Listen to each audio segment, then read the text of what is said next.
Yo voy al Miki. Jessica Ojeda. La Betty no ve, por eso le repito. Está lejos, pero Bueno, para Betty. no puedo, no pasa nada. Bueno, yo me hago, Betty les voy a saludar y después me silencio. ¿Admitiste varios? Acá hay que esperar a que siga un ratito más. Vamos a esperar un minuto nada más a que ingrese más gente. No, un poco, como 27.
Ahí tenés el audio.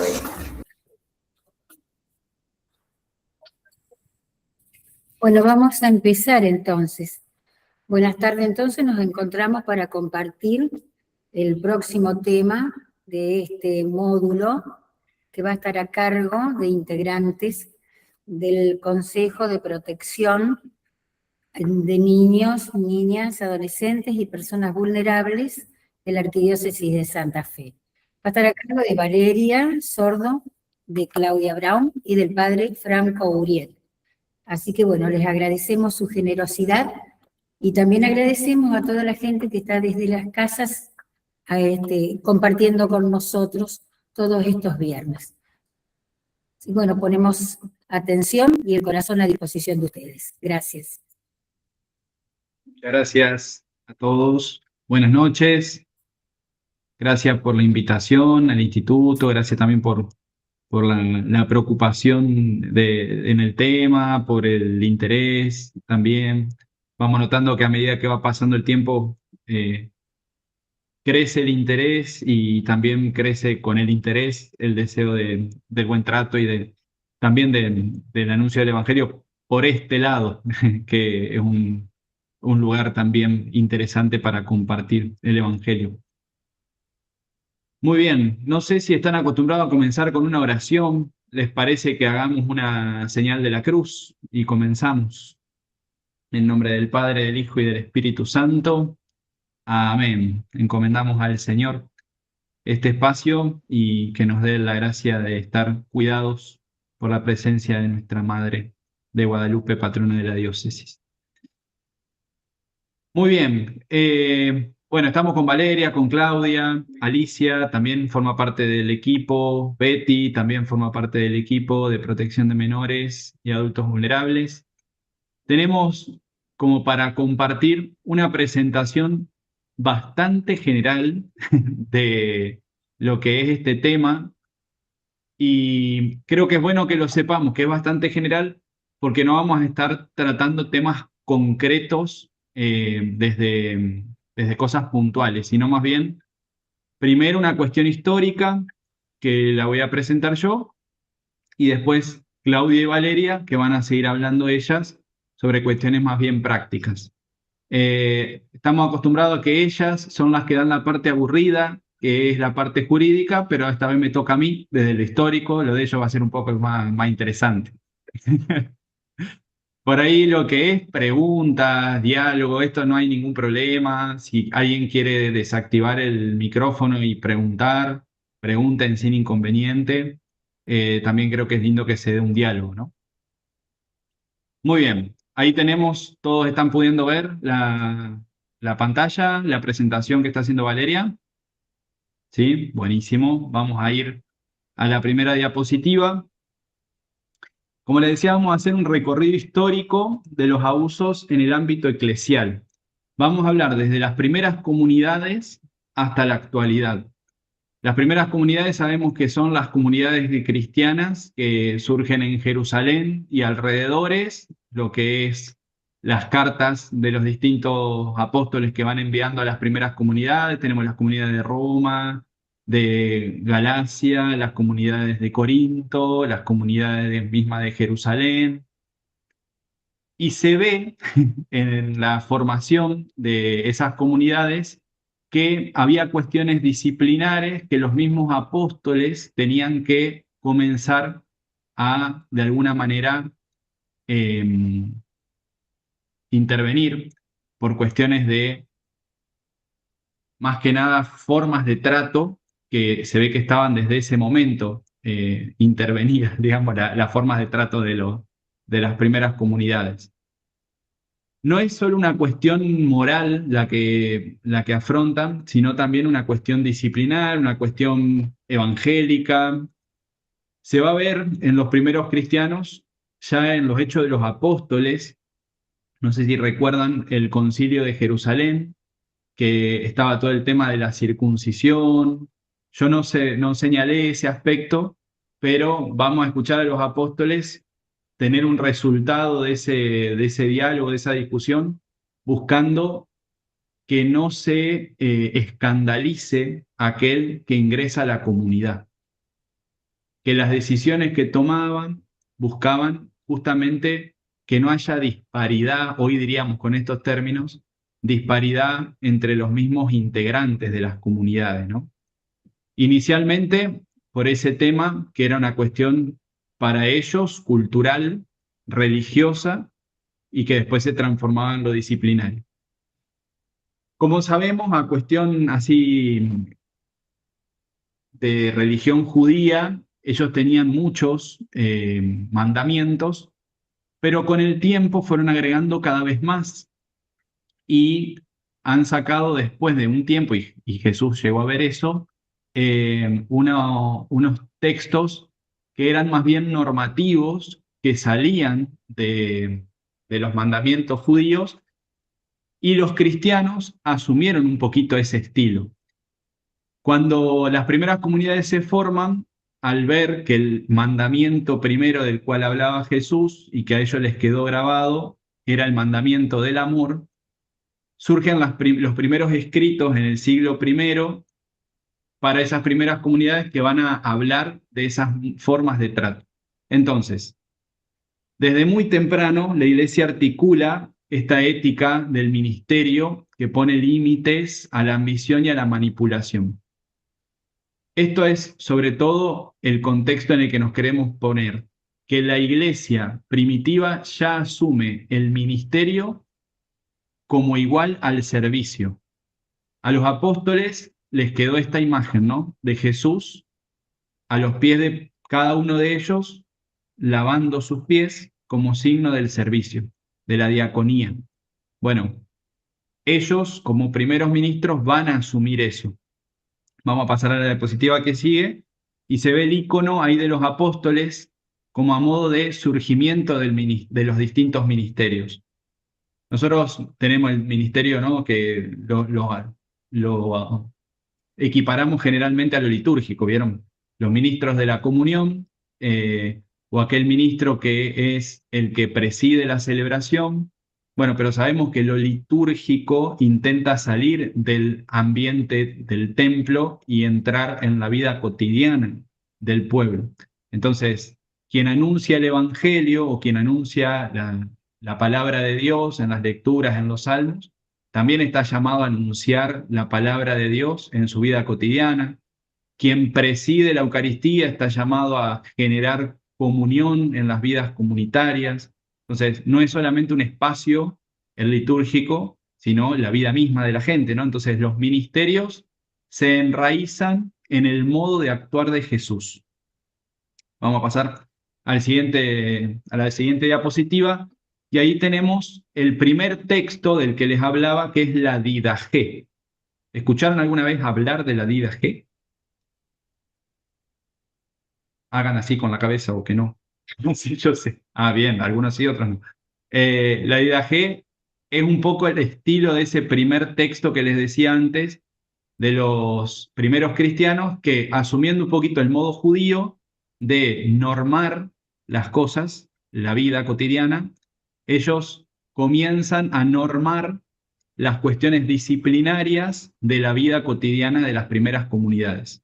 La imagen que se ve ahí es una imagen de las Eucaristías, o como decían ellos en ese momento, de la fracción del pan. Entonces se ve ahí el primero de los dibujos, que es un dibujo que está en una catacumba. Hay como una especie de imposición de manos sobre una mesa donde habría pan, y del otro lado una persona con brazos en alto, signo de oración, ¿no? Bueno, el entorno de oración era el entorno en el que se movían las primeras comunidades. Recordemos que las comunidades celebraban la Eucaristía en las casas, también de las mismas familias. Y surge en el siglo I entonces este texto que va a hablar de las formas de tratarse y de llevar adelante los ritos también. Pero nosotros vamos a centrar en estos dos puntos que nos van a hacer recordar los modos de ser del cristiano. A mí me gusta pensar que el texto este tan conocido del miren cómo se aman, bueno, este texto, el de la Didaché, que no es en el que aparece esa expresión, es el que nos muestra cómo se amaban. ¿Alguien quiere leer el primer punto? Veo ahí que está una tal Alicia, que no es Alicia Ramonda, veo ahí otra Alicia. ¿Te animás a leer el primer punto, Alicia?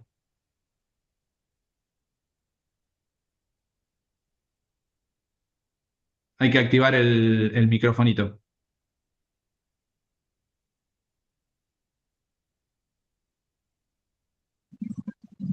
Bien. Bueno, voy a tratar de leerlo porque estoy desde el celular. Ah, buenísimo. ¿Se ve? Si no, no hay problema. Puede ser, paso esta clase y veo Dale, si la dale. próxima me puedo conectar desde la compu. No, no te preocupes, no te preocupes. Hacemos así, yo era para ir cambiando un poco. Vale, ¿vos lo ves ahí? ¿Sí? Así Sí, cambiamos un poco sí. las voces. Bueno, empiezo. No mates, no adulteres, no corrompas a los menores, no forniques, no robes. No seas avaro, ni ladrón, ni hipócrita, ni malvado, ni soberbio. No trames planes malvados contra tu prójimo. No odies a nadie, sino que a unos los convencerás, por otros rogarás, a otros los amarás más que a tu propia alma. Muy bien, eso aparece bien al inicio. Está esta experiencia de poder recordar el dejen que los niños vengan a mí, en no corrompas a los menores. Recordemos que las primeras comunidades no recuerdan tanto lo que son las bienaventuranzas, ¿no? Como para hablar en positivo. Van a tener más la cuestión normativa, ¿no? El mandamiento. Después, cuando habla de la elección de obispos, dice, o diáconos, elijan obispos y diáconos dignos del Señor, que sean hombres humildes, no amantes del dinero, veraces y bien probados. Amonéstense unos a otros según los preceptos del Evangelio, en paz y no con ira. Los preceptos del Evangelio, en cuanto a la corrección o a la amonestación, ¿se acuerdan cuál podrían llegar a ser? Ahí dije la palabrita clave, corrección. La corrección fraterna, ¿no? El modo de la corrección fraterna, que es también tener en cuenta lo que el otro quiere decirme a mí, ¿no? Entonces, hay un telón de fondo, ¿no? Inicial en las primeras comunidades del buen trato, porque se ve que era complicado el asunto desde el principio, ¿no? Hay humanidad, por ende los derechos humanos van a tener que estar desde siempre, ¿no? Recordemos que esto no apunta a lo religioso, apunta a lo humano inicialmente, ¿no? Vamos a pasar a la segunda diapositiva. La didascalia apostolorum, que serían los mensajes propios de los apóstoles a las primeras comunidades. También van a ser una cuestión normativa, pero hay acá un avance. Ya se habla bastante en plural, aunque los textos que seleccioné no particularmente, pero están hablando a las comunidades en general. Ya en el siglo II, III, ya va a haber un auge un poco más grande que en el siglo I de las comunidades cristianas. Los apóstoles ya van a estar todos, bueno, algunos ya van a haber partido la casa del Padre y otros van a estar todavía bastante ya viejitos, pero en otras comunidades, ya insertos en algunas comunidades. La didascalia propone, bueno, ya desde el primer punto, para los hombres que obedecen a Dios hay una sola ley, simple, verdadera y suave. Lo que no quieras que otros te hagan a ti, no lo hagas tú a otros. Eso que nos decían los abuelos o nuestros papás cuando éramos chicos, ya lo decían los apóstoles en el siglo II, ¿no? Y es el primer capítulo de este texto. Es una cuestión de sentido común, fíjense, ¿no? Van a ir apareciendo palabras que están buenas que guardemos también en el corazón en cuanto a los modos de expresión. Que nadie desprecie ni menosprecie a su esposa, ni se enaltezca contra ella, sino que sea misericordioso y que su mano esté abierta para dar. Ahí aparecen dos cosas. Primero, el no desear que en la misma pareja, en el mismo matrimonio, haya disparidad, ¿no? De dignidades, que no se enaltezca contra ella. Y por otro lado, el tema del trato físico, ¿no? Que su mano esté abierta para dar. Evidentemente, la mano muchas veces se abría para otra cosa, ¿no? Que todavía sucede lamentablemente. Especialmente notable es el trato que se les ordena a los obispos que den con los penitentes, incluso los grandes pecadores. Arrepentidos, deben ser recibidos con amabilidad. No se excluye ningún pecado. Recordemos, y si no lo sabíamos, bueno, lo aprendemos ahora, en esa época todavía el sacramento de la reconciliación no estaba dado como lo damos ahora, ¿no? En esa época se administraba una sola vez en la vida, entonces se esperaba a que la situación sea realmente grave de vida como para poder llevar adelante el sacramento. Entonces los pecados generalmente eran graves o eran grandes. Entonces piden también los mismos apóstoles que los demás obispos traten de manera amable a aquellos que se encuentran arrepentidos, incluso los grandes pecadores. Es notable, notable es el trato, dice, ¿no? Como que ponderan el trato que sea amable. Bien, avanzamos un poquito más y llegamos al siglo VI. Del siglo III al VI seguramente hay textos que tengan que ver con el tema, pero nosotros vamos a ir dando pasitos un poquito más grandes, porque si no esto no terminaría nunca. Pero llegamos a la época de Gregorio Magno, que es uno de los papas que instaura el término siervo de los siervos de Dios, como aquel que es el papa. El que se ve como siervo es el que aparece como esclavo, el que está como esclavo es el que está al servicio, y el que está al servicio es el ministro. Por ende, es el primer papa que se pone como papa, siendo también ministro de la vida de la iglesia, de las comunidades. Para nosotros hoy en día es un término que ya no nos hace grandes resonancias a los oídos, porque gracias a Dios tuvimos la oportunidad de ver muchos papas que se han mostrado como siervos de Dios, pero en esa época no era lo más común, ¿no? A Gregorio Magno le toca hacer la regla pastoral. La regla pastoral arma la disciplina para la vida de la iglesia del momento. Es una época bastante compleja donde se empiezan a ver algunas cuestiones disciplinares de los mismos obispos y sacerdotes bastante complicadas, incluso dejando a las comunidades yéndose a vivir a otros lugares, sobre todo de parte de los obispos.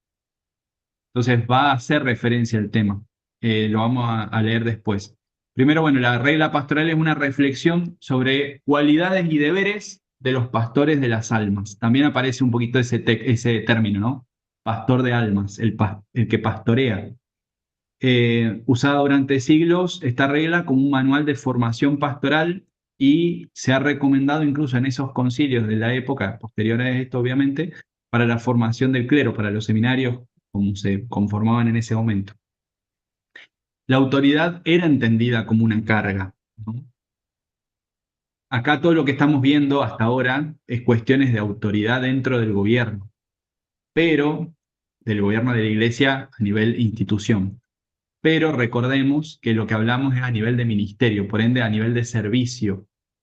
El servicio y la autoridad pueden ser equiparables en cuanto al querer y al poder, pero no al poder como soberanía, digamos, sino al poder como el puedo de Jesús, por ende quiero estar a menos.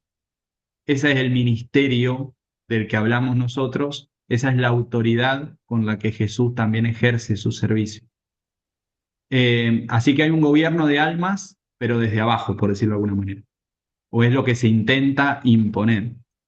Por ende, el riesgo de dañar no proviene solo de la ignorancia, sino de la incoherencia moral.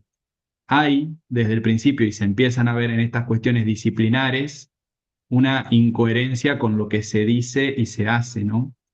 Aquel que cuida las almas de las ovejas, pero lo hace desde otro rebaño, digámoslo así, ¿no? Se iban de las comunidades. Entonces a Gregorio le toca amonestarlos por ese lado. Y se consolida una espiritualidad del ministerio en este momento que entiende la autoridad como servicio exigente, no como un poder autosuficiente, que es un poquito lo que decía antes. Pasamos ahora a la otra etapa y ahí como algunos fragmentos de la regla, particularmente en ese número, podemos encontrarnos. Y Gabriela estaba diciendo que está, así que le damos la bienvenida a Gabriela. El que gobierna debe recordar siempre que es siervo de aquellos a quienes gobierna. No se le ha puesto encima de los demás para dominarlos, sino para servirlos. Su poder es un servicio, su autoridad es una carga, su dignidad es una responsabilidad. Lo de la autoridad como carga, no puesto negativamente, sino por el lado este que sigue, ¿no? De la responsabilidad, intentando verse como en una situación de servicio. No sé si recuerdan todos la primera imagen que aparece en las catacumbas de los romanos del buen pastor. El buen pastor es el que carga la oveja. El romano aparece, Jesús, digamos, aparece con rasgos romanos, pero con una oveja cargada en los hombros. Hay una carga puesta en la autoridad, pero es una cuestión también de servicio. Nadie hace más daño en la iglesia que el que teniendo nombre u orden de santidad actúa pecaminosamente. Que nadie se atreva a gobernar almas si antes no ha aprendido a gobernar la suya. Todos los que están sobre otros deben considerar en sí mismos no la autoridad de su rango, sino la igualdad de su condición, y alegrarse no de estar sobre los hombres, sino de hacerles el bien. Yo marco todas estas cosas por una cuestión de que no sé si a ustedes les pasa, pero ver que en el siglo VI, año 500, 550, 560, estén este tipo de escritos, la verdad que era un avance para la sociedad, no solamente para la vida de la iglesia. Si podemos pasar al otro punto, a la otra diapositiva. Ya acá en el siglo XVI para Trento, que sigamos hablando de esto es terrible, pero a nivel social es terrible, ¿no? No solamente eclesial. Las veces que por ahí también aparecía, que no lo seleccioné porque ya eran muchos textos, pero aparecía, por ejemplo, en la Didache, textos que hablaban de cómo tratar a los esclavos. Y los cristianos proponían o normaban tratar a los esclavos como se trataría al mismo dueño de casa, ¿no? Dando la misma dignidad. Están todo el tiempo haciendo referencia a lo que seguramente después Claudia y Valeria nos van a contar, pero esta disparidad en cuanto a como desequilibrio en dignidades que a veces nos solemos encontrar por cuestiones comunes, ¿no? Laborales, demás, pero también hay veces que están como generadas y a veces las generamos nosotros inconscientemente o a veces porque queremos también, ¿no? El Concilio de Trento, que ya un poco más cercano y ya no suena porque aparece en esta época lo que es la Reforma Protestante. Doy un dato no menor. Estamos hablando de este tema de prevención de abusos, de promoción de espacios cuidados, de buen trato, ante toda esta situación de los abusos dentro de la iglesia. Y dicen los que saben que esta época de crisis se equipara a esa época de crisis, a la época del Concilio de Trento, donde la Reforma Protestante generó una escisión, digamos, en la iglesia y en el mundo entero, digamos, en todo Occidente, se dividió el mundo también por cuestiones no solamente religiosas, sino políticas, concepciones ideológicas, en fin, ¿no? Que van mostrando que la disciplina incluso de la vida de la iglesia estaba necesitando ser transformada. Muchas de las cuestiones que en su momento Trento llegó a anatematizar, digamos así que se dice en términos de concilio, como que condenó, hoy como iglesia las vivimos, ¿no? Por ende, no tenemos que ver estos concilios o estas épocas de crisis como cosas malas para nuestra vida de iglesia, sino al contrario, poder sacar los frutos que ha dado también. Hay una cuestión en Trento que va a empezar a subrayar la responsabilidad pastoral de quienes tienen la cura del alma, o sea, los curas, ¿no? Los presbíteros. Hay una primer mirada pastoral. Hasta ahora esto no estaba tan marcado. Recién Gregorio había hablado algo cuando decía que los obispos no se vayan de los lugares de donde tienen a sus dioses, sino sus ovejas, pero no había una mirada pastoral, era una cuestión más como de gobierno. Trento va a empezar a hablar de la responsabilidad pastoral. Reafirma la visibilidad y la estructura jerárquica del ministerio en el marco sacramental y eclesial. Lo que está Trento tratando de hacer es volver a afirmar cuestiones que para Lutero, con la Reforma Protestante, habían entrado en crisis y se habían modificado, ¿no? Muchas veces lo que hacemos como iglesia es ir a lo seguro, digamos, como buscar lo seguro para quedarnos en un espacio y tratar de generar y dar seguridad a los demás también. Trento atiende las disonancias ministeriales con doctrina, disciplina y formación institucional. Había cuestiones que estaban bastante flojas, vamos a decirlo así en términos bien criollos, y Trento lo que hace es institucionalizarlas, lo que hace es endurecerlas, cuestiones litúrgicas, cuestiones disciplinares de gobierno, cuestiones disciplinares en las formas de vida de los ministros de la iglesia. Todo estaba un poquito yéndose por la borda en algunos aspectos por abusos que se estaban dando, y Trento lo que hace es volver a la base en algunos aspectos y tratar de que la cuestión pastoral empiece a resonar en el corazón de la iglesia, ¿no? El Concilio de Trento es necesario para después ir pasando a las etapas que siguieron, ¿no?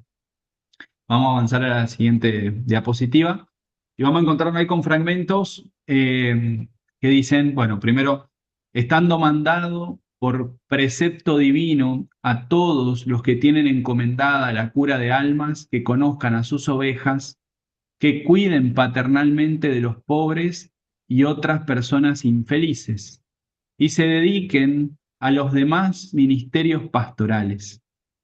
Acá aparece el tema de nuevo del abandono de las comunidades.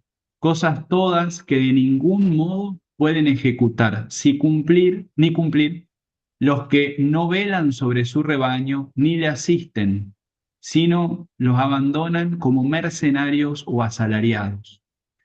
Hay una cuestión ahí de verse no como pastores, sino como dueños de estancia, ¿no? No pueden cumplir de modo alguno con su ministerio ni si abandonan como mercenarios la grey que se les ha encomendado y dejan de dedicarse a la custodia de sus ovejas, siendo indubitable que no se admite al pastor la excusa de que el lobo se comió las ovejas sin que él tuviese noticia. Miren qué manera diplomática y divertida que tiene de decirlo el concilio.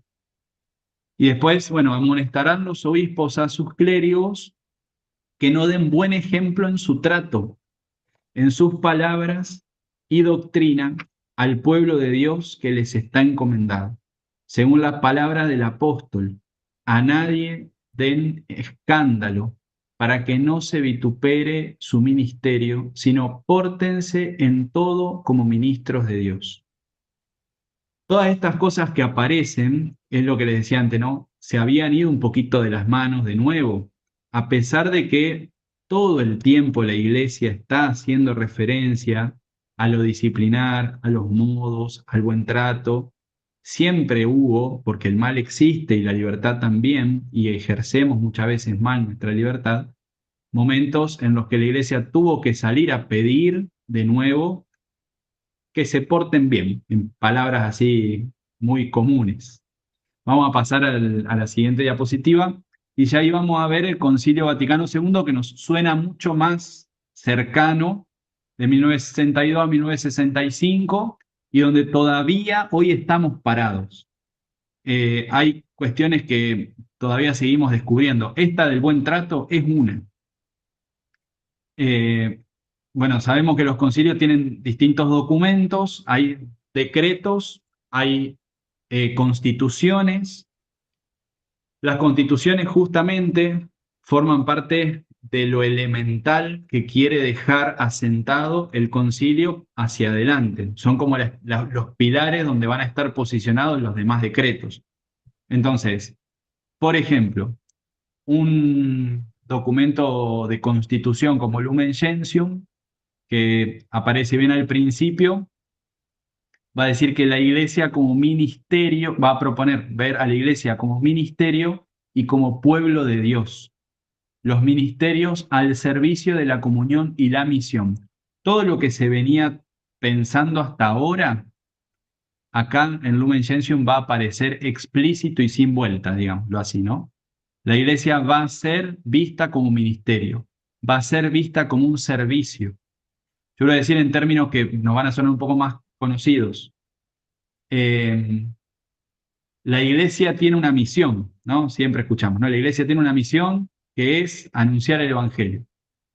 Bueno, pero sabemos que la misión viene dada por el Padre que envía al Hijo ya desde el seno de la Trinidad. Por ende, no, la Iglesia no tiene una misión.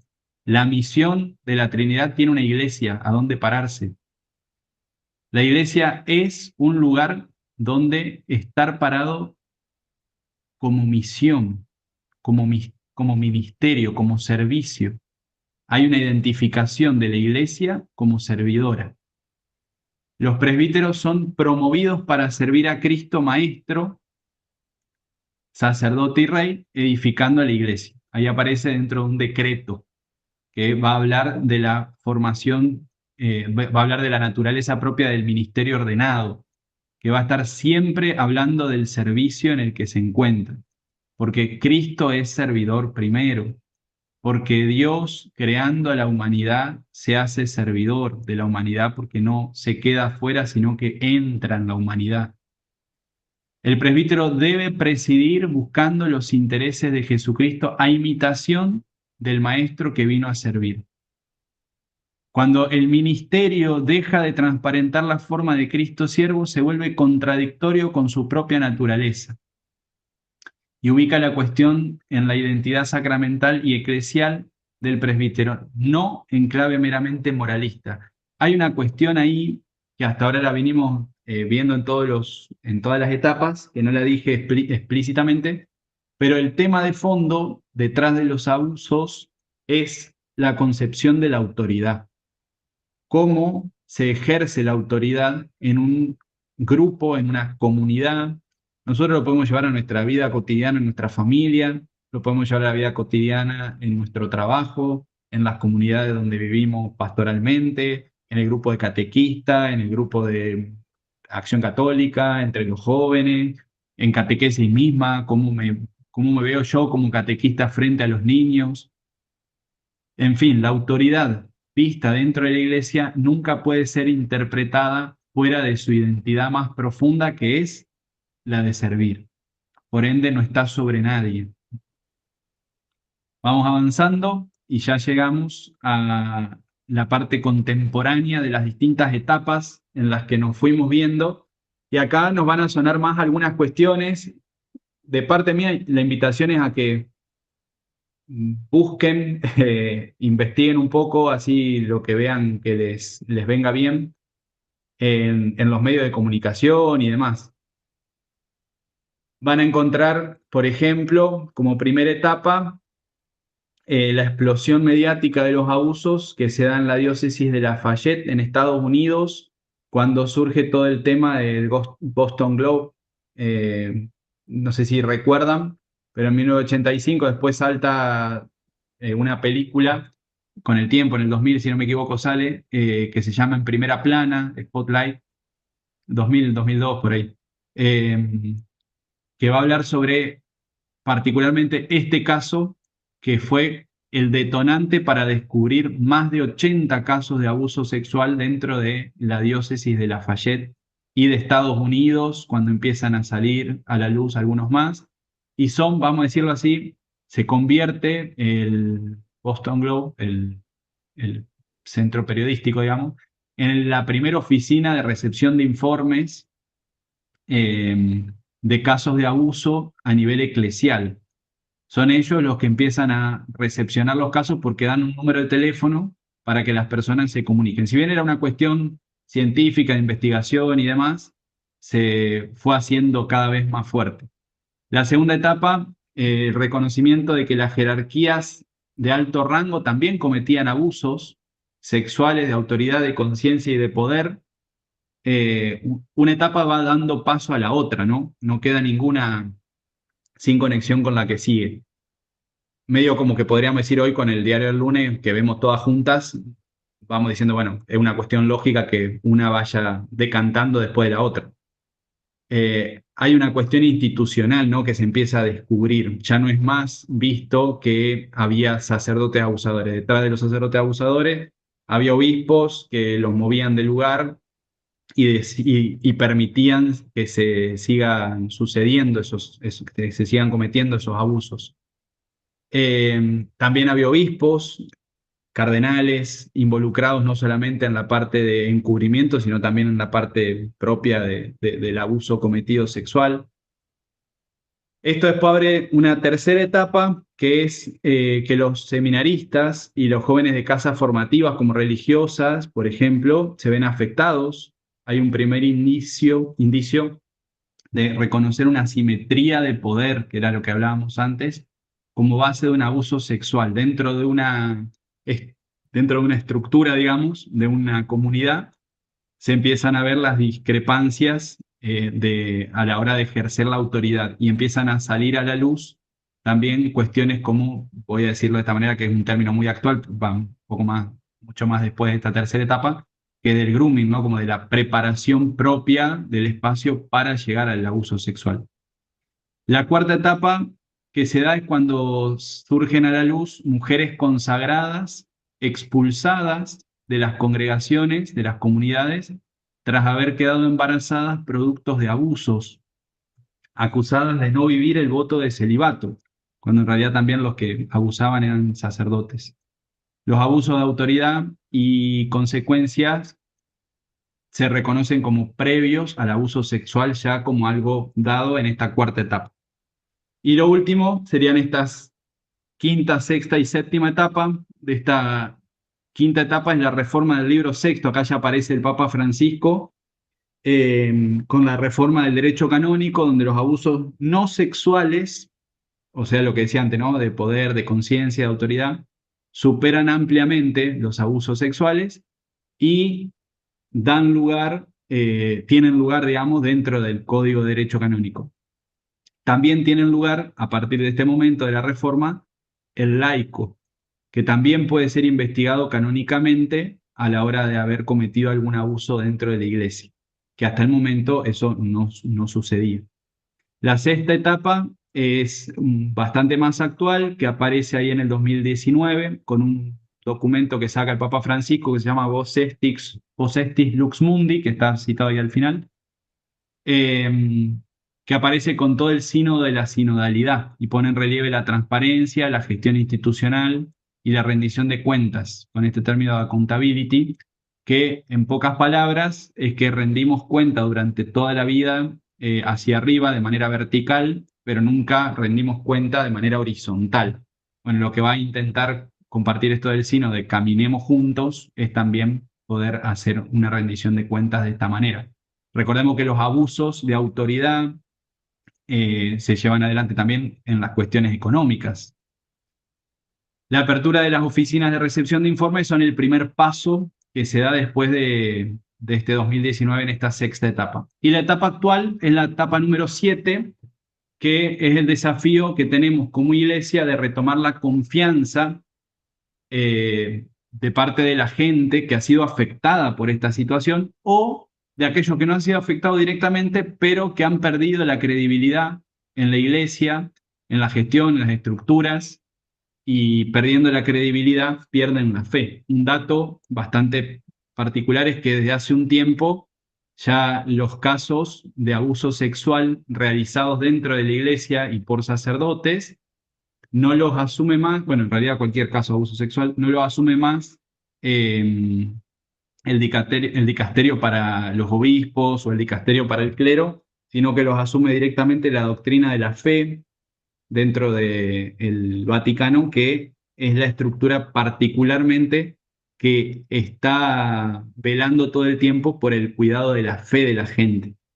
Lo cual es algo bastante interesante porque se asume que a partir del abuso cometido y la experiencia de la víctima, no solamente hay una pérdida de credibilidad en la persona que afectó, sino una pérdida de credibilidad en la institución de la iglesia y muchas veces se pierde hasta directamente la misma fe, ¿no?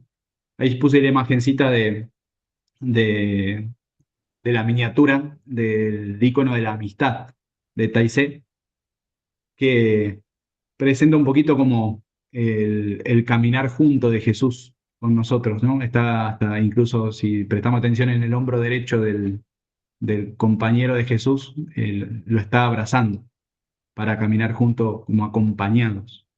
Creo que hoy la mirada que tenemos que tener como iglesia es esa, la de poder caminar juntos de esa manera, abrazando así de costado incluso, que es como el gesto que se nos pide del buen trato, y bueno, poder así devolver la credibilidad también a la gente.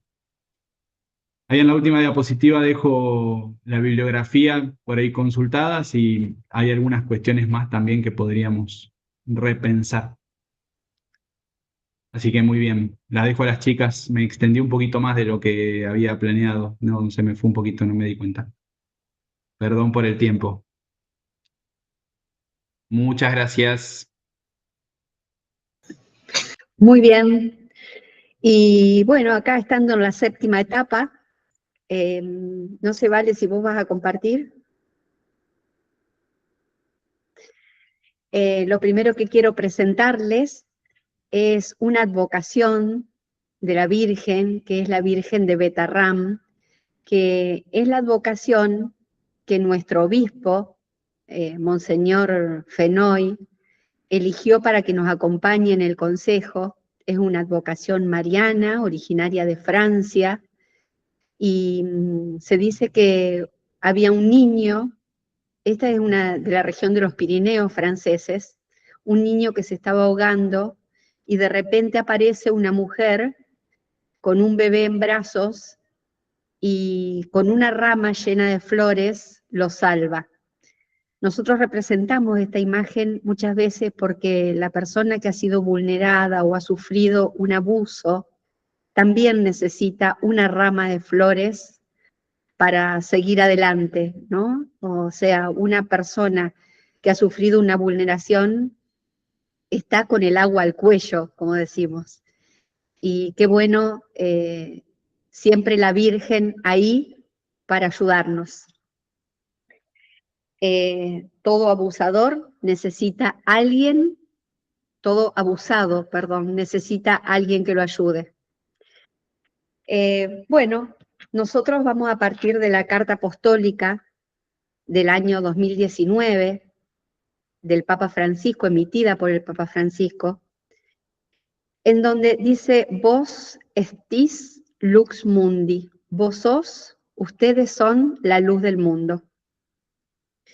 Y nos habla en esta carta apostólica a todos los fieles.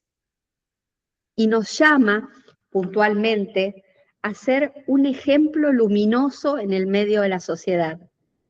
Es decir, resaltando nuestras virtudes, nuestra santidad y ser personas íntegras. De hecho, todos estamos llamados a ser testigos de la fe. Cada uno en nuestras vidas, pero por sobre todas las cosas, a nuestro prójimo. Cita también a Juan en el capítulo 15, versículo 5, dice, yo soy la vid, ustedes los sarmientos. El que permanece en mí y yo en él, da mucho fruto porque separados de mí, nada pueden hacer. Y es así, nada podemos hacer sin él. La gracia del Espíritu Santo y sus 7 dones son los que nos dan fuerza para cada momento de la vida y especialmente en los apostolados. Y la responsabilidad, en primer lugar, es de los sucesores de los apóstoles. Pero todos los que de una u otra manera participamos de la iglesia también tenemos una responsabilidad. No solo los que ocupan lugares en los ministerios, sino todos aquellos que formamos el pueblo de Dios. Y esto requiere, para llevar adelante la tarea, una conversión del corazón, es decir, de la mano del Espíritu Santo, fortalecernos y ser testigos del Evangelio. En la carta apostólica, además, habla de los delitos de abuso sexual y de los daños que los delitos de abuso sexual han provocado en tantas víctimas. Y esos daños no solamente son de carácter psicológico, sino que también espiritual y a veces hasta físicos. Pero el dañado no es solamente la víctima. La víctima generalmente tiene familia, que también sufren las consecuencias del abuso, tienen un entorno, tienen una comunidad. En consecuencia, la iglesia misma sufre el daño de un abuso. Y para que esto no ocurra, debemos realizar acciones concretas y eficaces, pero siempre de la mano del Espíritu Santo. Lograr una plena credibilidad en el anuncio del Evangelio. Y como decimos los del Consejo, una iglesia creíble es una iglesia confiable. Por eso hay que adoptar procedimientos en todos los ámbitos, no solamente en una comunidad o en una iglesia o en una parroquia, sino a nivel universal. Y estos procedimientos constituyen prevenciones, es decir, prevenir, prevenir, no dejar que lleguen, actuar antes, evitar que ese daño se produzca. Y eso es por medio de los cuidados, generando ambientes seguros y buenos tratos entre todos, de manera de combatir y resistir todas las situaciones que nos puedan hacer daño como comunidad, como iglesia. El ámbito de aplicación es todos los espacios de la iglesia, no solamente para los clérigos, los miembros de la vida consagrada, las sociedades apostólicas, sino para todos y cada uno de los laicos. ¿Y en relación a qué? A los delitos del sexto mandamiento. Cuando íbamos a catequesis decían, el sexto mandamiento es no cometerás actos impuros, pero después otras versiones dicen, no cometerás adulterio. Más allá de las distintas versiones, todos sabemos a qué nos referimos cuando decimos delitos contra el sexto mandamiento. Y cuando hablamos puntualmente del tema que hoy nos convoca, podemos decir en qué consiste, por ejemplo, en obligar a alguien a realizar actos sexuales con menores o personas vulnerables, producir, exhibir, poseer o distribuir pornografía, ya sea por medios virtuales o gráficos. Llegado a este momento, nuestro obispo en el año 2019 decide crear un consejo de protección acá en nuestra arquidiócesis.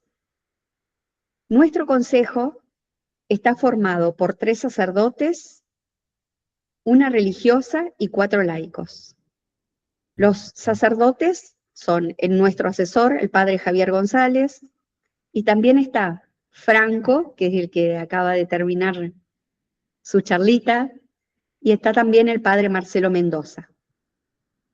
Exactamente, el que saluda ahora. Ahí está. Está la hermana Carolina Sánchez. A cargo de la oficina de recepción de informes está Alicia Ramonda y Beatriz Raca. Y después lo integramos también Valeria Sordo y yo, que me llamo Claudia Braun. Nosotros, como integrantes del Consejo, estamos en continua formación justamente para poder formar. ¿Y cuáles son los objetivos del Consejo? 1, promover la protección, es decir, lo que recién hablábamos, prevenir las situaciones. ¿Y cómo lo hacemos? Se acaban de emitir normas de conducta en la Arquidiócesis de Santa Fe, que son reglas de buen trato, de convivencia, de cuidado, que están a disposición de toda la comunidad. No solamente protegen a niños y niñas y adolescentes, sino también a vulnerables. Y además se emitió un protocolo que serían los pasos a seguir, que no solamente es preventivo, sino de acción ante situaciones que se puedan producir. El Consejo además desarrolla acciones de formación mediante charlas, cursos, talleres, capacitaciones en todos los ámbitos eclesiales. Es decir, no solamente una charla como la de hoy, sino que vamos a parroquias, a escuelas, a movimientos, donde nos soliciten, estamos a disposición de todos justamente para una mayor formación de toda la comunidad. Y además, asesoramos al obispo y promovemos la cooperación de la Iglesia con el Estado. ¿Esto qué significa?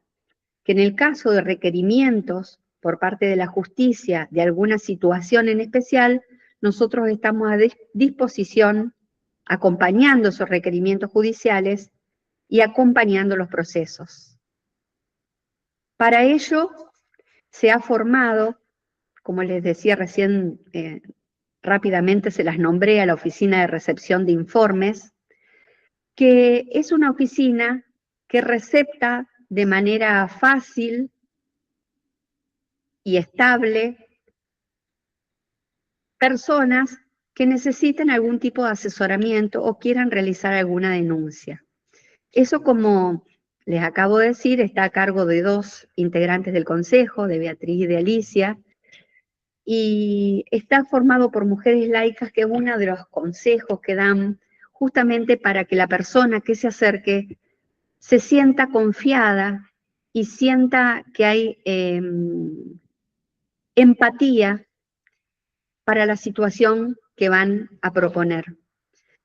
Todos pensamos que alguien que se acerca a una oficina de informes ha pasado por procesos de mucha angustia, de mucha tristeza. Entonces la empatía, la reserva, la receptabilidad es una de las características que tiene esta oficina para enfrentar cada uno de los problemas que se puedan plantear. Les decía que es de fácil acceso porque se pueden comunicar por un celular, que ahí está en la pantalla justamente, o por correo. Se arregla una cita, se los recibe no en lugares estructurados, no en el arzobispado, no en una parroquia, sino que se conviene un lugar donde la persona se sienta cómoda y pueda explayarse. Esta oficina de recepción de informes funciona a las 24 horas, porque los miembros del Consejo estamos a disposición de lo que pueda ir presentándose. Pero además, desde febrero de este año, tenemos un centro de escucha a víctimas. El centro de escucha está a disposición de todas aquellas personas que han sido víctimas de un abuso en el ámbito eclesial. Y está a cargo de personas que profesionalmente están capacitadas para ello. Porque además de contar con unas características propias y necesarias para esta situación, cuentan con una capacidad profesional para asesorar conforme al requerimiento que haya. Este asesoramiento de ninguna manera es un impedimento con tratamientos psiquiátricos, psicológicos, médicos, legales, que pueda estar la persona transitando en ese momento. Es más, justamente se deben complementar, porque de ninguna manera se va en contra de ningún asesoramiento o ningún tratamiento que tenga la persona. La oficina, el centro de escucha, les decía, los profesionales que están a cargo de ellos, son profesionales que no integran el consejo, pero tienen la capacidad para llevar adelante la tarea, que son un acompañante espiritual, que es María Inés Sosa, que creo que está hoy como oyente, y si no ha estado en charlitas anteriores, y también por 2 licenciadas en psicología, que son Daniela Ríos y Dayana Palomeque. El centro de escucha de víctimas funciona en el Centro Santa María y, por supuesto, como les decía, está a disposición de cualquier consulta o asesoramiento que necesite. Ahora le voy a pasar la voz a Valeria, que nos va a hablar concretamente de los abusos y cómo cuidarnos. Y quedamos, por supuesto, a disposición para cualquier consulta. Muchas gracias. Bueno, gracias Claudia, Franco y a todos los que están presentes. Muy buenas noches. Gracias por acompañarnos. La verdad que es un gusto para todos nosotros como miembros del Consejo poder estar hoy acá compartiendo lo que hemos aprendido, de capacitaciones, de la experiencia, así que, y también enriquecernos, ¿no? de lo que ustedes también puedan aportar, así que adelante el que quiera.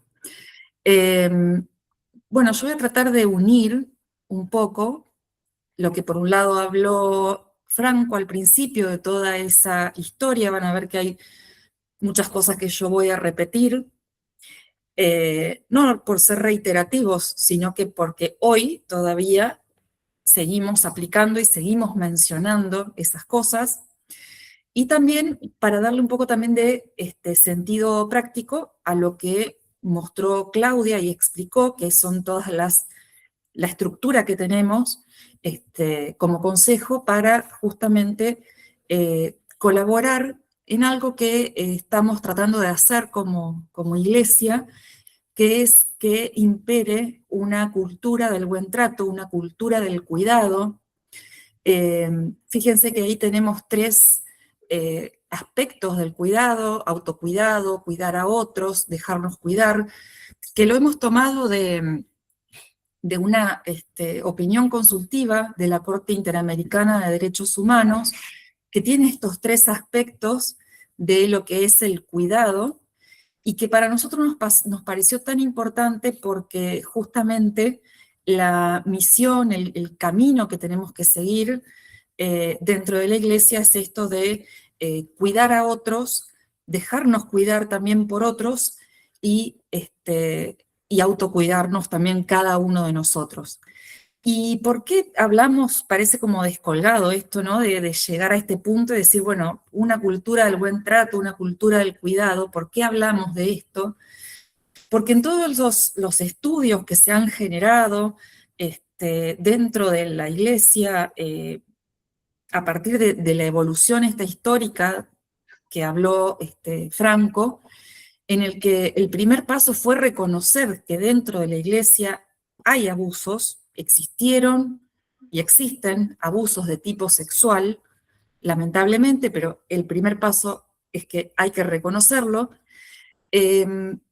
Empiezan a desgranar un poco esto de cómo surge el tema del abuso sexual, y lejos de pensar lo que se pensó al principio, que era que estos abusadores eran manzanas podridas dentro de un cajón de manzanas sanas, lo que se empezó a ver es que había otras conductas dentro de la iglesia, que un poco las describió Franco ahí al principio en la iglesia primitiva, que tenían que ver con la cultura del cuidado, la cultura del buen trato, y que eran necesarias para entender que nos faltaba esto del buen trato, para entender por qué llegábamos también a los abusos sexuales.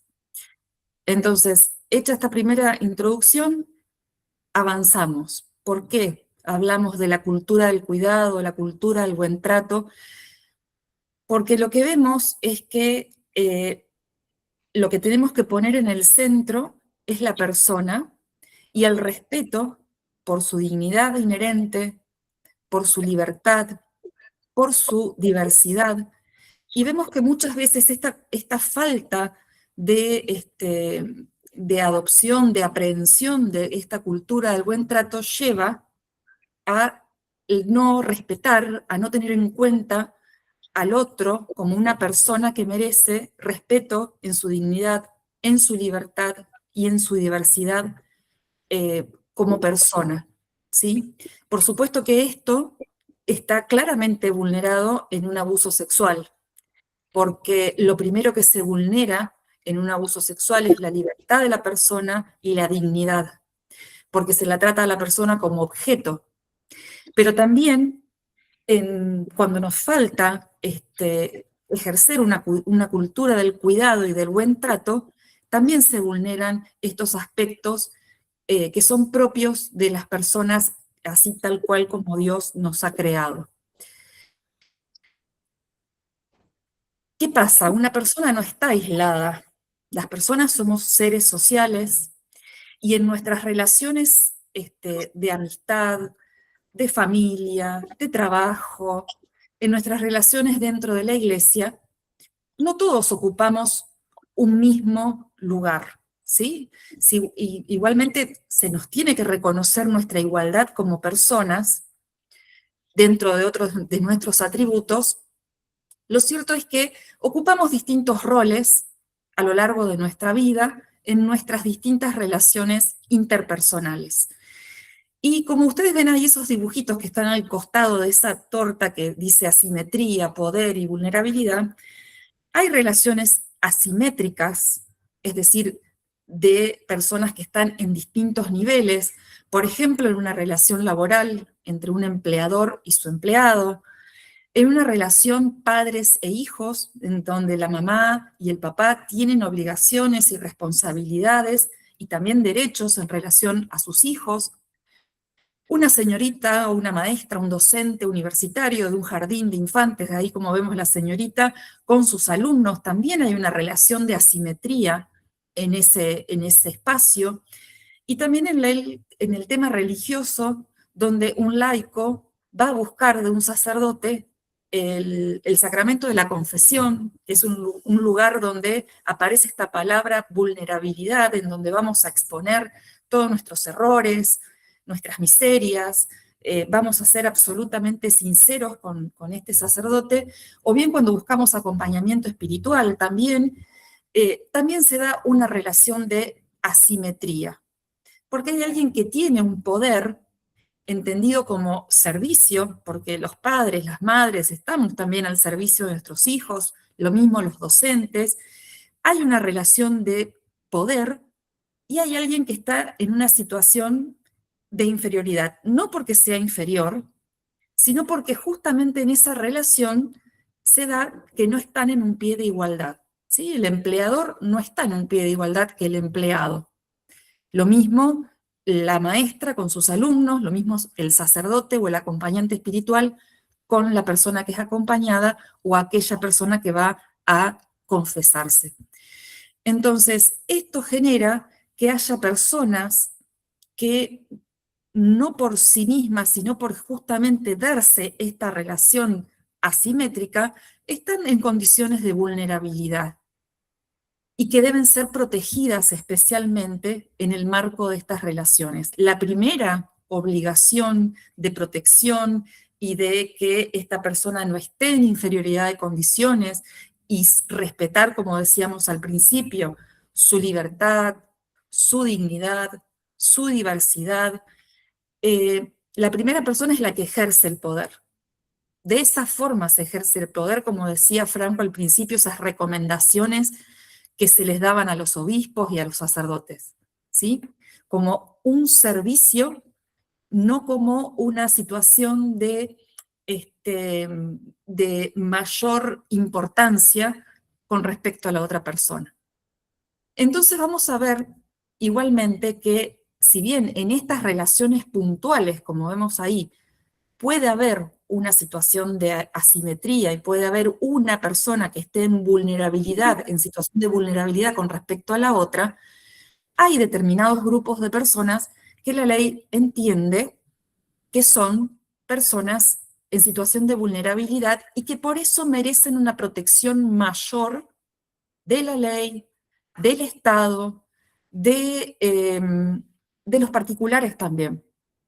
El primer ejemplo que tenemos es el caso de los niños, las niñas y los adolescentes, aquellas personas menores de 18 años que dentro de la Convención sobre los Derechos del Niño, Niña y Adolescente, se tiene que tener en cuenta este respeto por su interés superior.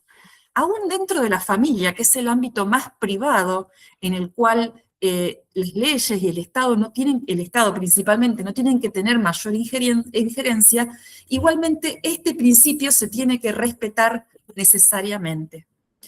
Y también tenemos protegidos por la ley, esto está en nuestra Constitución, estas convenciones internacionales tienen jerarquía constitucional para nuestro país, son convenciones sobre derechos humanos, también las personas con discapacidad, las personas mayores, o como decíamos, los adultos mayores, que son aquellas personas mayores de 60 años, según lo considera la Convención Interamericana sobre los Derechos Humanos de las Personas Mayores, y también las mujeres también tenemos una protección especial, que no quiere decir que estos grupos tengan mayores derechos o privilegios con respecto a otros, sino que se reconoce su situación de vulnerabilidad histórica que ha llevado a discriminación, que ha llevado a que no se tengan en cuenta estos grupos de personas en la sociedad, que ha llevado a mayor abuso por parte de otros hacia estas personas,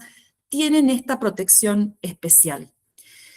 Y acá agregamos, porque nosotros, nuestro nombre es Consejo Arquidiocesano de Protección de Menores, que serían niños, niñas y adolescentes, o sea, todas las personas menores de 18 años, y adultos vulnerables. Bueno, adultos vulnerables, para nuestra ley, son las personas con discapacidad, son las personas mayores, son las mujeres en determinadas situaciones, en determinadas relaciones.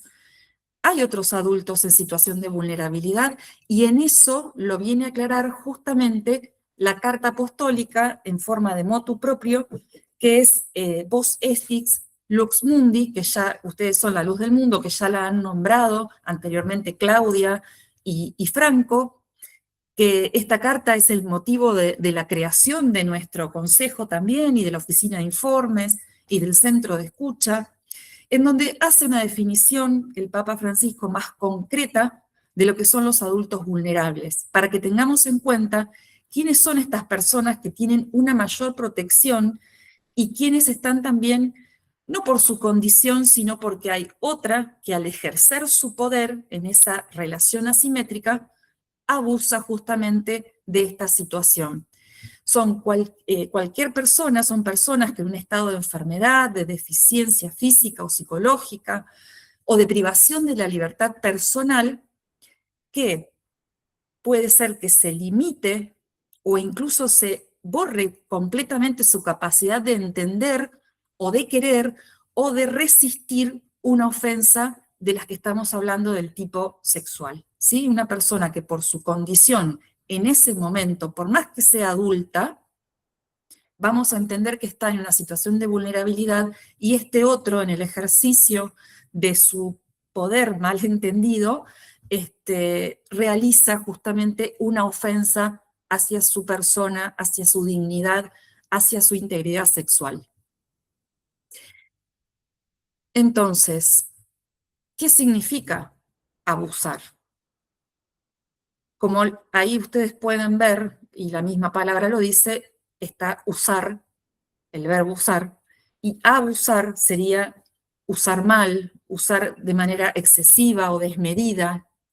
Podemos abusar de las cosas, incluso cuando le damos una utilización a una cosa que no es la propia, y que por lo tanto la cosa se rompe, por ejemplo.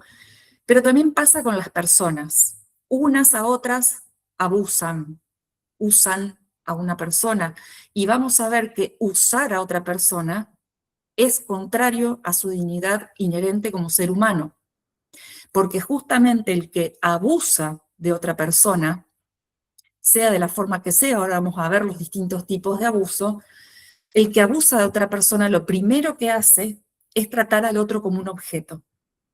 ¿Para qué? Para su propio engrandecimiento, su propia satisfacción. Usar a otra persona es contrario al respeto de su dignidad inherente como ser humano. Nadie puede usar de otro. ¿Por qué? Porque es contrario a las leyes. Nosotros somos ciudadanos de este país, y es contrario a las leyes de nuestro país usar de otra persona, abusar de otra persona, pero también es contrario a lo que Jesús nos enseñó. Recuerden que esta frase, cada vez que lo hiciste con uno de estos, mis hermanos más pequeños, conmigo lo hiciste. Y esto se refiere tanto a lo bueno, como dar de beber, como dar de comer, como acompañar, como escuchar, como a lo malo. Entonces, la Iglesia, lo primero que tenemos que hacer, como dije al principio, es reconocer que en nuestra estructura eclesial se dan los abusos, se han dado los abusos sexuales. Sacerdotes, laicos, laicos entre laicos, referentes de movimientos, de grupos, de pastorales, se han dado y se siguen dando lamentablemente, y por eso es necesario trabajar tanto y recordar tanto esta frase, y también esta cuestión de cuando ocupamos o cuando estamos en una posición en relaciones asimétricas, cómo ejercemos ese poder que tenemos porque somos un coordinador de un grupo, o porque somos el sacerdote de una parroquia o el obispo, cómo ejercemos ese poder que tenemos que tiene que ser como un ejercicio de servicio hacia los demás y no un permiso para abusar de las otras personas. Entonces, en la iglesia, como dijimos, se han dado los abusos sexuales, pero también recuerden que yo empecé hablando de la cultura del cuidado y del buen trato. Entonces, en nuestra iglesia, en nuestra estructura de cómo está armada nuestra iglesia, también se tiene que dar entre todos esta cultura del buen trato, entre sacerdotes y laicos, entre los laicos, entre nosotros, en los movimientos, el que coordina el grupo, la pastoral, hacia todos, entre todos, ¿sí? Recuerden esas 3 dimensiones de cuidar a otros, dejarnos cuidar y también cuidarnos nosotros mismos. Pero ¿por qué hablamos de cuidado, de autocuidado, de cultura del buen trato y demás? Porque justamente lo que se ha descubierto o lo que se ha ido estudiando y se ha tomado conciencia dentro de la iglesia es que la cultura del buen trato y del cuidado viene a servir como una prevención de los abusos sexuales, de cualquier tipo de abuso también, del abuso espiritual, del abuso de conciencia, pero principalmente instaurar esta cultura del buen trato lleva a prevenir los abusos sexuales, porque la función o la misión que hoy tiene, mejor dicho, la Iglesia no es solamente investigar y sancionar a quienes han cometido estos abusos, sino también y principalmente que esto no vuelva a pasar, ¿sí? Prevenir, como decía Claudia, actuar antes de que esto vuelva a pasar. Entonces, por eso es tan importante hablar, cuando hablamos de abusos, hablar necesariamente de la cultura del buen trato. ¿Por qué?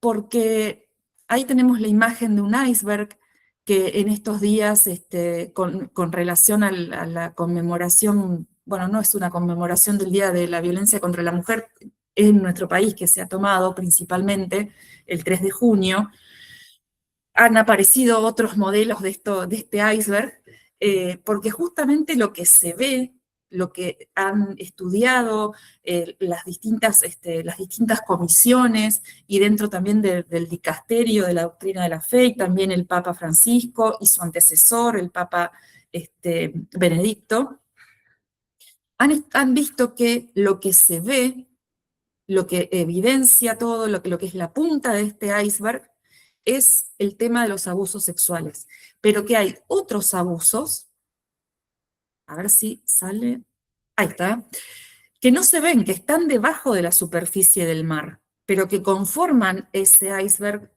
de donde solamente vemos la puntita más escandalosa y más dolorosa, que es la de los abusos sexuales, que son los abusos de conciencia y espiritual, la falta de transparencia, los maltratos, el abuso de poder y autoridad, la falta de cuidados, en definitiva, la falta de una cultura del cuidado que nos permita identificar cuándo hay un abuso de conciencia y un abuso espiritual, cuándo hay falta de transparencia, esta palabra que usaba Franco al principio del accountability, que implica justamente dar a conocer todas estas medidas de protección, como lo que mencionó Claudia, de las normas de buena conducta, de nuestra arquidiócesis, del protocolo de actuación para los casos en los que se produzca alguna situación de abuso, donde se transparente también toda la cuestión económica, donde haya alternancia en las relaciones, es decir, que no haya un coordinador o un sacerdote que se eternice en un cargo, sino que vaya habiendo alternancia justamente para generar mayor participación, lo que también genera mayor transparencia, el tema de una buena información entre nosotros y hacia la comunidad, el tema, bueno, de los maltratos, por supuesto, del abuso de poder, autoridad, que es lo que veníamos mencionando cuando una persona es designada en un cargo, siempre nos reímos porque siempre se pone la imagen de las secretarias de las parroquias, ¿no? Que se creen que son las dueñas de todo y que dirigen si el padre puede ver a tal persona o no. Siempre se pone ese ejemplo y siempre pido disculpas si hay alguna secretaria o secretario de parroquia presente, pero es el ejemplo que viene como para hablar de lo que es el abuso de autoridad y de poder también. Y en definitiva la falta de cuidados, ¿sí? Si nosotros no tenemos un espacio físico acorde para el cuidado de los más chicos, por ejemplo, si no tenemos esta idea de cuidarnos entre nosotros, respetarnos entre nosotros, bueno, no vamos a estar enfocados en esta cultura del buen trato, que es lo que necesitamos en nuestra iglesia para superar todas estas cuestiones que están también debajo de la superficie del mar y que no la vemos. Y bueno, ya para cerrar, lo importante que es el tema del silencio, esta diapositiva se la robé a la hermana Carolina Sánchez, que creo que está presente.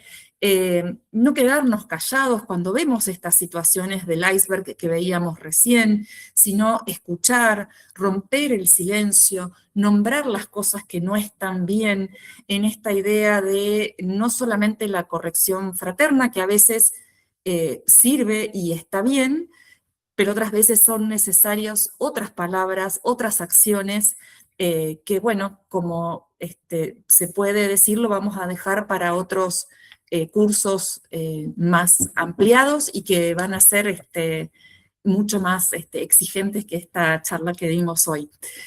Hay un sacerdote que conozco que dice, van a ser mucho más caros que estos que estamos dando hoy.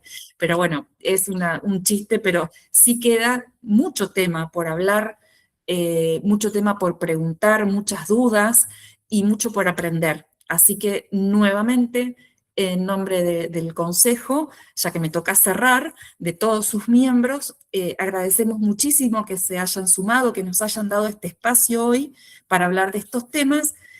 Ahí está nuestro mail, el mail también y el teléfono donde pueden dejar las denuncias o las dudas, también el otro mail que es más de tipo institucional y donde mandamos todas las cuestiones de las capacitaciones, y el Instagram para que nos siga. Porque la luz de Cristo no encubre, sino que ilumina, y que nuestra oración encienda justicia, una vez más citando esta carta en forma de motu propio del Papa Francisco. Dejo de compartir y, bueno, y dejo si alguien, Claudia o Franco, quieren agregar algo más, o si alguien quiere preguntar o hacer algún comentario.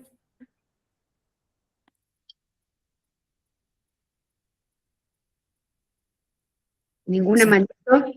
Ninguna mano. Si no, abran el micrófono directamente, no hay problema. Yo quería consultar. Sí, hola. ¿Qué tal, Alicia? Alicia, ¿cómo estás? Cuando hablaron, estoy buscando dentro de mis apuntes los abusos. ¿Las denuncias son únicamente para la comunidad parroquial o es para todo el público? No, está buena tu pregunta, Alicia, gracias. Permiso, yo ya me colgué del micrófono, me lo tienen que sacar, me tendrían que silenciar. No, está muy buena tu pregunta porque estas denuncias que se hacen en la oficina de informes, Alicia, son con respecto a abusos recibidos por parte de clérigos, religiosos o religiosas, y también de laicos que tengan alguna designación del obispo, una designación formal del obispo. ¿Para qué? Para que empiece un proceso canónico, con sanciones propias, una investigación propia. Pero al margen de esto, también los particulares que se vean en una situación de abuso, más que nada sexual, dentro del ámbito eclesial, también tienen que hacer la denuncia en el ámbito de la justicia estatal, ¿sí? Ante una fiscalía. No sé si es esa la duda que vos tenías, pero no es para cualquier abuso que Sí, sufra una sí. persona dentro de su familia, por ejemplo. Claro, ¿Sí? yo me refería a eso, porque Claro, nosotros estamos haciendo este curso sí, desde Caritas Parroquial, sí, y tenemos situaciones, como hemos hablado en los anteriores, personas con adicciones, que ya tuvimos ese encuentro, adultos vulnerables, y bueno, nunca nos pasó que nos tocara una persona que nos venga con esa situación. Pero bueno, yo preguntaba por si acaso ocurría, como para darle un lugar donde ir a buscar el refugio, la ayuda. A eso me refería. Te contesto esto. Nosotros, viste que tenemos emitido un protocolo que justamente es un procedimiento a seguir ante alguna situación que se presente. Está a disposición de toda la arquidiócesis, de manera que si ustedes tuviesen alguna situación, pueden consultar y nosotros se las vamos a evacuar en forma inmediata. ¿A dónde tienen que ir? ¿Qué es lo que tienen que hacer? Bueno, muchas gracias, porque estamos recopilando todo este tipo de información para poder ayudar. Por ejemplo, tuvimos mucho material para poder ayudar a las personas en situación de calle, por ejemplo, en los encuentros anteriores. Y yo quería esta información como para tener, pero bueno, me sirve mucho la información. Estamos a disposición. Bueno, gracias.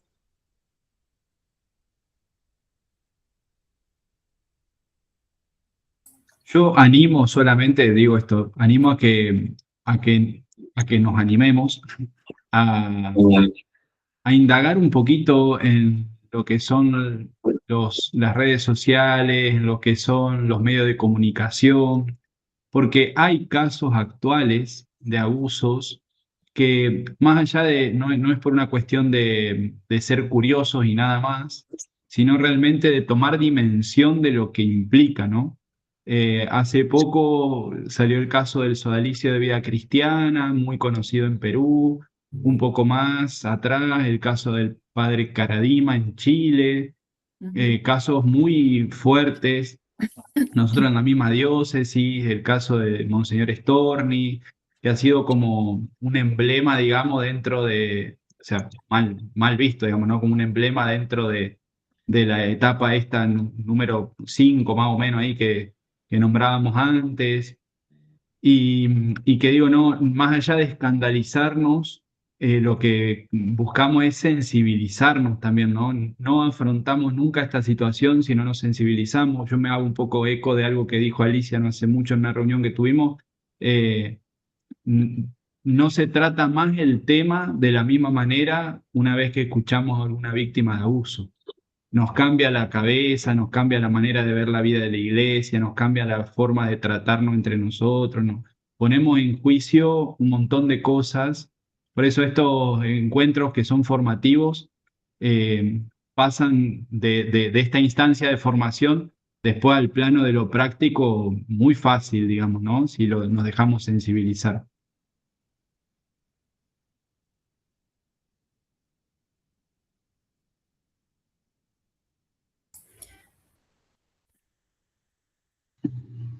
Bien.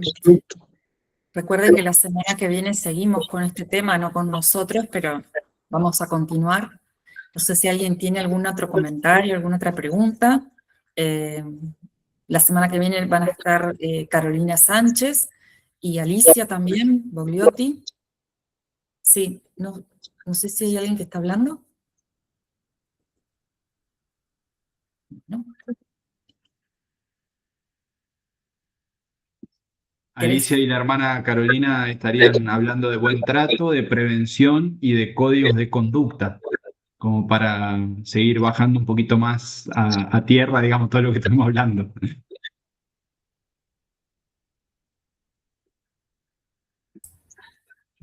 Bueno, entonces si no hay más preguntas, vamos a ir cerrando, si les parece bien.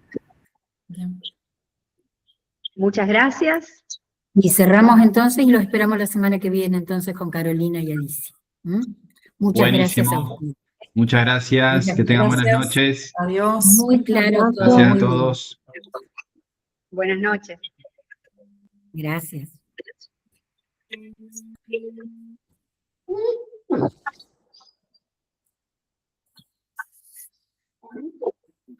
Pero yo no dejé de grabar. Dejé de grabar. ¿Lo tenés? ¿Ya tengo que dejar?